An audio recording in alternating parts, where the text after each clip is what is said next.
નમસ્કાર મિત્રો, આપ સર્વેનું મારી યુટ્યુબ ચેનલ એસકે સ્ટડી ટોકની અંદર હાર્દિક સ્વાગત છે। મિત્રો, અત્યાર સુધીના શિક્ષક ભરતીના સૌથી મોટા સમાચાર કહી શકાય, બાબતના એક સમાચાર આવી ગયા છે। ટેટ 1-2 હોય કે ટાટ 1-2ના તમામ ઉમેદવારોને આ સમાચારથી આજે ભરતી બોર્ડ દ્વારા અધિકારીઓ દ્વારા જે માહિતી આપવામાં આવી છે એનાથી બહુ ફાયદો થવાનો છે। ખુશીના સમાચાર કહી શકાય। ઘણા સમયથી આ બાબતે ઉમેદવારોમાં મૂંઝવણ હતી કે શું થશે, પણ એ બાબતે સમાચાર આવી ગયા છે। શું સમાચાર આવે છે, શું ઉમેદવારો માટે ખુશીના સમાચાર છે એ જોઈએ। એના પહેલાં તમે ચેનલને સબસ્ક્રાઇબ ના કરી તો ચેનલને સબસ્ક્રાઇબ કરી દેજો અને ખાસ બાજુમાં આપેલા બે લાઇકનને પણ દબાવી દેજો, કારણ કે આપણે આપણી ચેનલ ઉપર તમામ શિક્ષણ વિભાગની ભરતીઓને લગતી અપડેટ આપતા હોઈએ છીએ। આ ઉપરાંત નવા ઉમેદવારો કે જે હાલ નવી પરીક્ષાની તૈયારી કરવા માગે છે, ટેટ 1, ટેટ 2, ટાટ 1, ટાટ 2, તો એમના માટે આપણે એક ફ્રી લેક્ચર સિરીઝની શરૂઆત કરી છે। જેવી રીતે મેં સમગ્ર ગુજરાતમાં ટેટ 2માં રેન્ક 1 પ્રાપ્ત કર્યો, તો મારી જે નોટ્સ છે 3 વર્ષની જે મહેનત છે, નોટ્સને રીમોડિફાઈ કરીને ફરીથી તમારા માટે ફ્રીમાં યુટ્યુબ ઉપર હું મૂકી રહ્યો છું। તો ખાસ આપણે અત્યાર સુધીમાં 5 લેક્ચર યુટ્યુબ ઉપર મૂકી દીધા છે। તો ખાસ એવા ઉમેદવાર કે જે પરીક્ષાની તૈયારી કરી રહ્યા છે એ ચેનલને સબસ્ક્રાઇબ કરી દેજો અને ખાસ આપણી ટેલિગ્રામ ચેનલમાં પણ જોડાઈ જજો।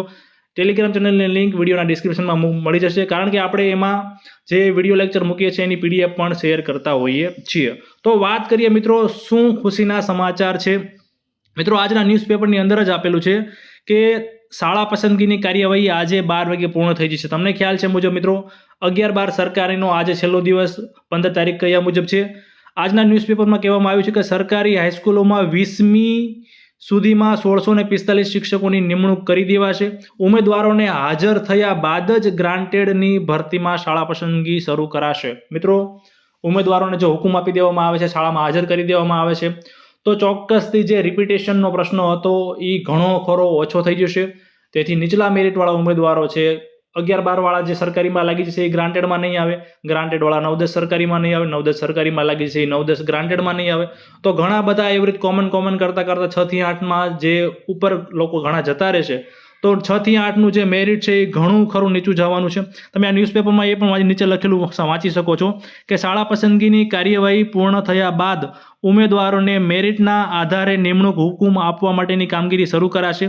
ભરતી સમિતિના અધિકારીઓના જણાવ્યા મુજબ 20મી મે સુધીમાં ઉમેદવારોને નિમણૂક હુકમ એનાયત કરાશે। ચોખ્ખું ભરતી સમિતિના અધિકારીઓનું નામ આપીને કીધું છે, એટલે આ માહિતી 100% લગભગ જે ન્યૂઝપેપરવાળાની છે એ સાચી હોઈ શકે છે।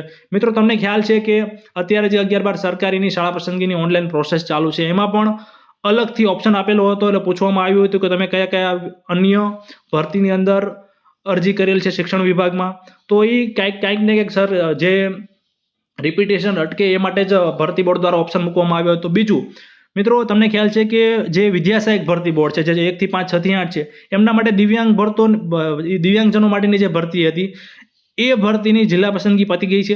એમને શાળા ફાળવણી માટેની તારીખ 10/6/2025 આપવામાં આવી હતી। મિત્રો, આનો સીધો અર્થ એ થાય છે કે જો એમને પતાવવું હોત, તમને ખ્યાલ છે કે દિવ્યાંગજનોની ભરતીમાં બહુ ઓછા ઉમેદવારો હતા, લગભગ 100-150 જેટલા જ ઉમેદવારો હતા।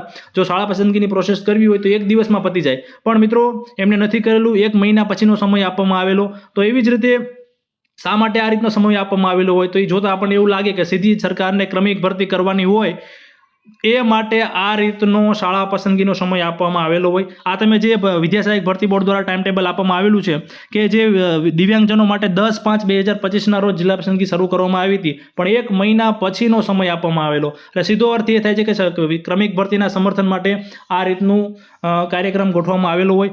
આજથી 15/5/2025 જે ખાસ ભરતી ઝુંબેશ અંતર્ગત અન્ય માધ્યમની જે ધોરણ 1 થી 8ની ભરતી છે એમને જિલ્લા પસંદગી છે, તો આજે એ જોવાનું રહેશે કે એમને પણ કઈ રીતનો, ટૂંકમાં એ દિવ્યાંગજનો ભરતી છે એના પછીનો જ શાળા પસંદગીનો સમય આપશે। ટૂંકમાં શક્યતા 100% રહેલી છે કે જે ક્રમિક ભરતી છે એ બાબતે અગાઉથી સરકાર જે મુજબ કહેતી હતી એ મુજબ જ જે ક્રમિક ભરતી થશે। તો આનાથી ચોક્કસથી જે નીચલા મેરિટવાળા ઉમેદવારો છે એમને ચોક્કસથી લાભ થશે। ઉમેદવારો રિપીટ નહીં થાય, શાળામાં હાજર કરી દેવામાં આવશે, તો પછી એમ બોન્ડના નિયમો લાગુ પડી જશે, તો એમને બોન્ડ ભરવો પડશે। તો ખાસ આ રીતે જોતા સીટું પણ ઓછી બગડશે। જે નીચલા મેરિટવાળા ઉમેદવારો છે, જે બોર્ડર ઉપરના ઉમેદવારો છે, એમને પણ ચોક્કસથી ફાયદો થશે। આવી કોઈ પણ અપડેટ માટે આપણી ચેનલ એસકે અપડેટને સબસ્ક્રાઇબ કરી દેજો અને ખાસ બાજુમાં આપેલા બે લાઇકનને પણ દબાવી દેજો, જેથી હું કોઈ પણ વિડીયો મૂકું તો તમારા સુધી પહોંચી જાય। ધન્યવાદ।